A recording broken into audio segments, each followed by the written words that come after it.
Running bus tyre పేలిన ఘటన సూర్యాపేట జిల్లా మోతే సమీపంలో చోటు చేసుకుంది. ఘటనలో మంటలు చెలరేగి బస్సు పూర్తిగా దగ్ధమైంది. ప్రయాణికులు లేకపోవడంతో ప్రాణ నష్టం తప్పింది. సమాచారం అందుకున్న అగ్నిమాపక సిబ్బంది మంటలను అదుపు చేసింది. ఖమ్మం వెళ్తుండగా ప్రమాదం జరిగింది. ఘటనా స్థలాన్ని పరిశీలించిన పోలీసులు కేసు నమోదు చేసి దర్యాప్తు చేపట్టారు.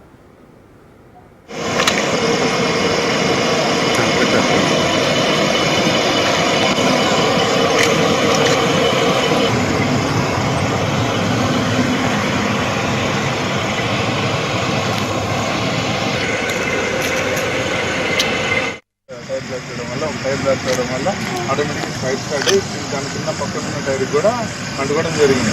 వాటిలో మా డ్రైవర్ గమనించి దాన్ని లెఫ్ట్ తీసుకుని వెహికల్కి ఆల్మోస్ట్ టైర్ మొత్తం పెట్టేశారు. పెట్టేసిన తర్వాతకి ఆయన ఉన్న వాటర్ బాటిల్ ఏదైతే పరిస్థితి ఏదో చేసినా కూడా స్టార్ట్ అయిపోయింది. ఫైరింగ్ అవుతాయి ఆయన ముందే టైర్ బయలుపోయింది. ఆయనకి ఇంకా భయం పక్కన జరిగారు. ఆల్మోస్ట్ ఇది అవి కూడా ఇప్పుడు వంగవ దాటింది. వచ్చింది ఫైరింగ్. అందులో ఎవరైతే లేరు డ్రైవర్ ఒక్కడే ఉన్నాడు. డ్రైవర్ ఎస్కేప్ అయ్యారు. దాని తర్వాత మేము బ్యాక్ బస్